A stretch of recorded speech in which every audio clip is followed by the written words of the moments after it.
మీలో ఎంతమందికి ధనత్రయోదశి గురించి యమదీపం గురించి తెలుసు? హలో ఎవ్రీవన్, నేను Deepa. Welcome back to my channel Deepa vlogs. Dhanatrayodashi రోజు యమదీపం పెడితే అకాల మృత్యు దోషాలు తొలగిపోతాయి. అయితే ఆ రోజు వీలు కాని వారికి మరొక మంచి రోజు అక్టోబర్ 23 యమ విధియ మరియు గురువారం. ఈరోజు మన ఇంటి ప్రధాన ద్వారం కుడివైపు ఈ దీపంని వెలిగించాలి. కొత్త ప్రమిదల్లో కానీ లేదా పిండితో తయారు చేసిన ప్రమిదల్లో కూడా వెలిగించవచ్చు. దీపంలో 3 వత్తులు వేసి పెట్టాలి. కింద కల్లుప్పు వేసి దీపం వెలిగించి నేనైతే పాలు నైవేద్యంగా పెట్టాను. కుటుంబ సభ్యులందరూ ఆరోగ్యంగా ఉండాలి, గండాలు తొలగాలి అని ప్రార్థించాలి. ఈ దీపం ప్రధాన ద్వారం దగ్గర నుండి మనం లోపలికి వెళ్తున్నప్పుడు రైట్ సైడ్లో ఉండాలి.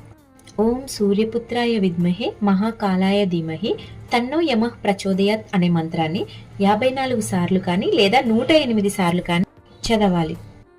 అయితే ఈ వీడియో కనుక మీకు నచ్చినట్లయితే please subscribe to my channel Deepa vlogs.